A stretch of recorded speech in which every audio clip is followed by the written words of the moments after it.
Welcome to the behind the scenes thing.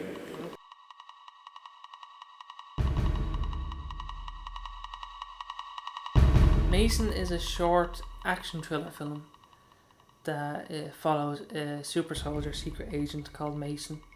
His mission is to hunt down an arms dealer and also find out who the mole in his agency is. It's about the title character Mason, who's going after this arms dealer called Mercer, who he's good and bad, depending on how you look at it. The whole object is Mercer's been on what Mason sees as the warpath, and Mason, being what he believes to be the moral thing, is trying to take him down. Well, Mason, in a way, is kind of like your your quintessential action movie, but at the same time, it's very different. It's got your main antagonist and protagonist, but yet, depending on your outlook, their roles could be seen as slightly different. In the end, I suppose overall, looking at Mason, it was a story of a spy, an agent, infiltrating an arms ring, trying to break everything down in there. But it was, what you don't see is the work behind that went into it. The storyboards, camera work, the talking with actors, with location scouting, with makeup artists. It was just a colossal amount of time put into what seems to be quite a short film.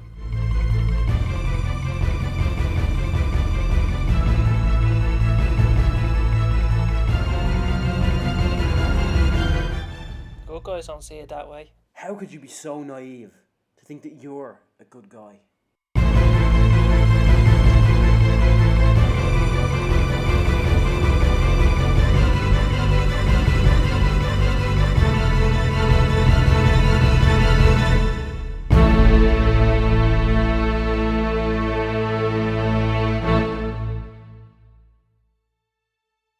Originally, Mason was a pitch for a web series that was aimed at kids, boys aged between 8 and 12. So I came up with the idea that boys 8 to 12 they usually look up to action heroes, and so we shot around our college with plastic guns, and like we only had 3 or 4 actors with us, but we had gas masks and different coats, so it looks like there was thousands of them.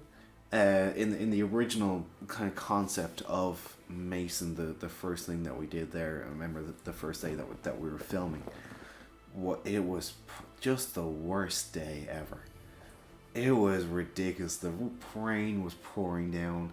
We had like the camera was like, protected by an umbrella that could have broke at any point, and did multiple times. Well, we originally came up for the name Mason. After we shot everything, we realised we had no story whatsoever. So we came up with Mason, this flashy, nearly retro introduction, saying, Mason, your mission is this and that.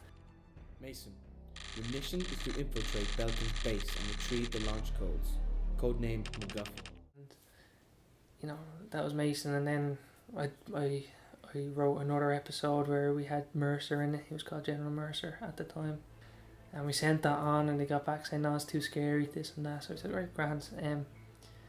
But I liked the character so much, and like I played him, I had so much fun playing him, that if I wrote this into a feature film, I could envision it as a feature film. So I started writing the idea for Mason down, and throughout the summer, and ideas for scenes, not actually writing the scenes, like ideas, and having him relocate his shoulder by throwing it into a punch. That was just an idea that was floating around, and just wanted to make it bigger.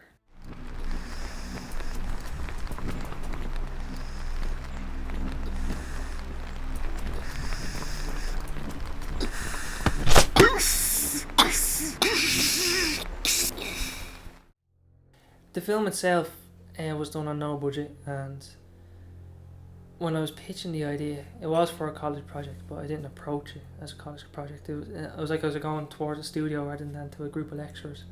So when I said, listen, I want to do an action film, I want to make it feel like a mini feature film. That was my selling point. And they said, listen, you can't even do that on no budget. And that gets you down. From the pitch and pretty much from the get-go, there wasn't a whole lot of faith put in or stock put into the actual project itself. So we knew we could do it. We knew we could achieve it, and it was just trying to get people over the line and, you know, get people chugging with it and going with it and convince them that this project had something fantastic to show. But I stuck to it, and I kept doing my research and building up the story and saying, listen, this is what I'm filming. I'm doing it anyway. I couldn't give two shites what you think, you know, and I'm sure every director goes through that. It's filmmaking, that's what we do. Shooting the teaser, the teaser was actually just test footage of what I envisioned Mason of being. It was shot in Mahadi's shed, which thankfully he gave to us, and it was the end scene with no dialogue, nothing happens.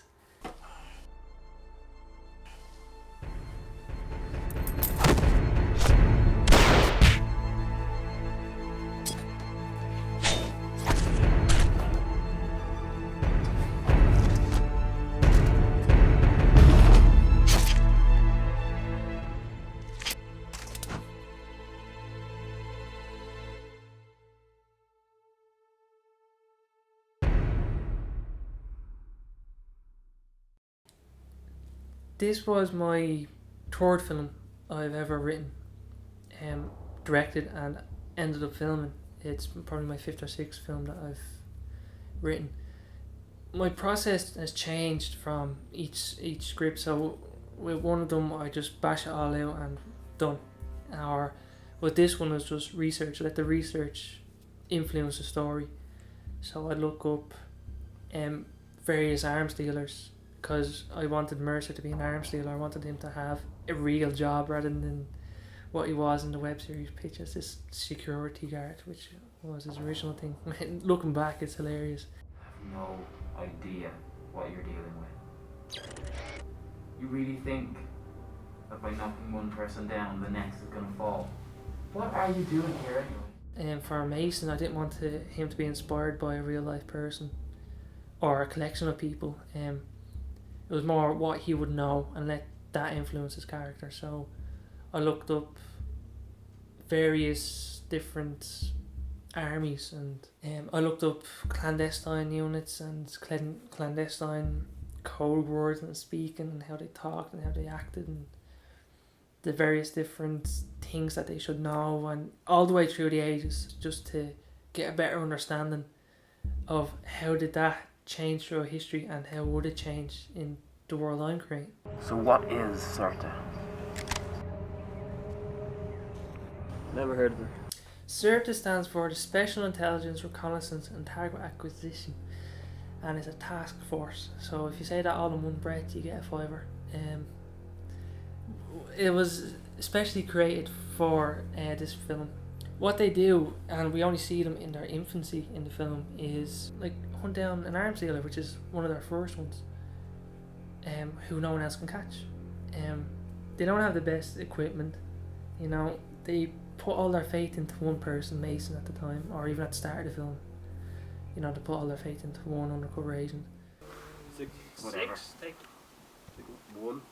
I remember being given the final draft of the script and looking it over, and you know, from the 2 or 3 other previous drafts, just seeing how it evolved into this thing that was huge. Ciaran knew from the start exactly what he wanted. He knew the kind of main, I need to get from here to here, and I need this in the middle, and that sort of stayed strong. There was a few little adjustments made, but that kind of the main backbone of the story, there wasn't a hell of a lot of a difference. By the final draft, I had a fair amount of input, as did everyone else. Especially the Mercer character. Sean had a lot of input on his own character, and it wouldn't have been what it is without all that input. I myself just had, well, I came up with the idea that I'd have lines in the movie, and that was added to like the second or third draft of the script. But it was the little bits in the middle that you would see that there is a change. All the characters do kind of mature a lot as the script changed and as the script came along, and it worked. It added to the movie, and it was doing things on the fly and having to add little bits on the go as well. All kind of added to it. Writing and directing at the same time, and knowing that you're going to be writing and directing at the same time, is, I've done it before, but with this one, because I had so much time to prepare, I had 7 or 8 months, of pure preparation and shooting and filming and editing, that what I was writing, I could visualize straight away. Like he did pretty much everything by himself, which was an incredible testament to the guy. But he was the editor, writer, director, actor, producer, everything. You knew who to go to. There was, you knew when you talk to this person, or for camera angles, there was maybe 2 people max that you could go and talk to. So there was no confusion. There was no feeling lost on the set. There was no not knowing what to do or not knowing who to talk to. It was good. It was much better to have all of that in one place. It helped a lot that Ciaran had all the roles, all the behind the scenes roles, so pretty much all of them. It was, you knew who to go to for any little bits of advice you might need, or anything you need to bring up about the script or the filming itself or the editing. And I was with him during a lot of the editing process to help with the soundtrack as well. And obviously on set as well, anything that I think I need to change, I just, he's right there in front of me, because he's acting with me, but also because he's there as the director as well. You can just say, oh, can I do this? And he's the producer, he's everything, can I do this? He's the editor, will this work later on? And it all turned out very well because he has all those roles. Yeah, like he was the actor, but like the director side of it still, yeah, he knew what he wanted to do, he knew what he wanted from it, like harshest on himself. Like when I saw her, like I was like, no, check out this is what you have to do, and it was all nice to me and harsh on himself. So yeah, it was decent. Like Everyone's heard that kind of thing of a boss or a man in charge who doesn't ask something of his people he wouldn't do himself. So to kind of have Ciaran in there and actually working with us and doing these scenes too, it wasn't some fella on the side kind of, going, hey, I want you to bend over backwards to do this for me while I sit here in my comfy chair and point a camera at you. Ciaran went through everything with us. We did everything as a team, and it felt a lot more like you had that situation of someone, they weren't asking any more of you than they were willing to give themselves. Yep. It kind of made my job a little bit easier in the fact that I only had to go to one person for all this. But looking at from his perspective, he had to be constantly thinking about, okay, I'm in the acting zone, I'm doing this, I'm director, I need to get this done. And for me, allowing him to go in and edit with everything that was there, I constantly have to be aware of, okay, we're getting this shot here, how am I going to make this look for the edit, which I suppose in a way from cinematographer's point of view isn't something that you want to do. You just kind of maybe want to just think about your own thing and get that done. But it was always back in my mind, which I suppose same with everyone else, going into the editing, how are we going to make this look?